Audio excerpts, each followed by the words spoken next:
এই অনুষ্ঠানে আমাদের জাতির কৃতি সন্তানদের এখানে পেয়ে তাদেরকে সম্মাননা দেওয়ার সুযোগ পেয়ে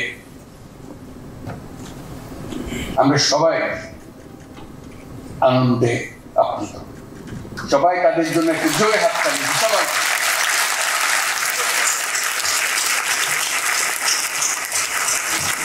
বিশেষ করে নারী ফুটবল টিমের জন্য। তারা আমাদের হৃদয়ে স্থায়ীভাবে আসন নিয়েছে। তারা আমাদের জাতিকে বিশেষভাবে উদ্বুদ্ধ করছে, সেজন্য আমরা তাদের প্রতি কৃতজ্ঞ।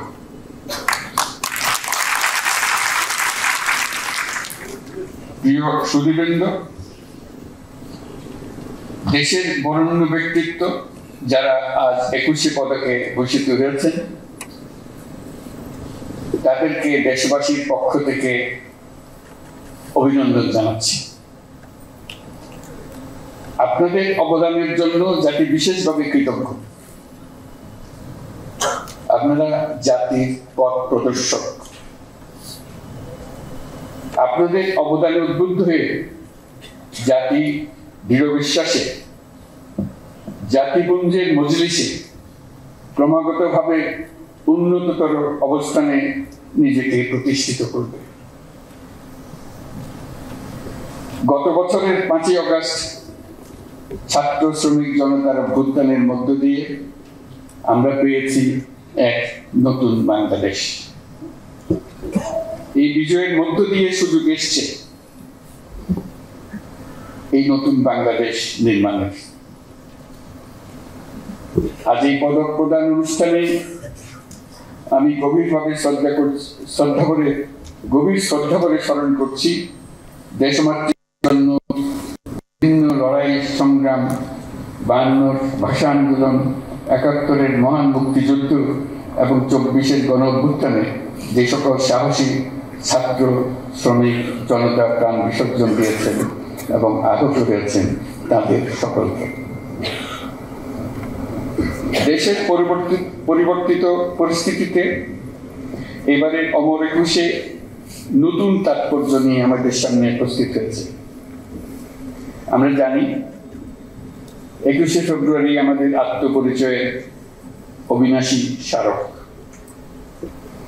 আমাদের স্বাধিকার চেতনার গান প্রবাহ 21শে ফেব্রুয়ারি। 1952 সালের এই ফেব্রুয়ারি মাসেই রাষ্ট্রভাষা প্রশ্নে পাকিস্তানি শাসকদের চাপিয়ে দেওয়া অন্যায় সিদ্ধান্তের প্রতিবাদে রুখে দাঁড়িয়েছিল ছাত্র সমাজ।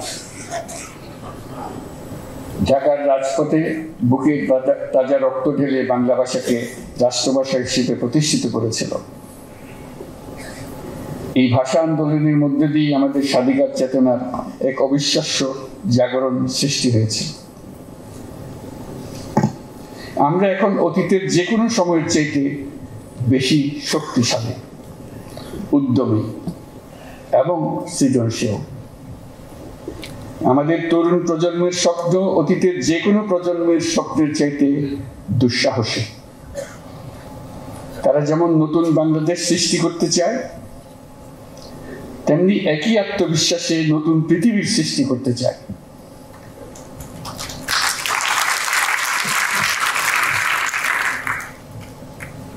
নতুন পৃথিবী সৃষ্টিতে তারা নেতৃত্ব দিতে চায়। সে নেতৃত্ব দেওয়ার জন্য তারা প্রস্তুত।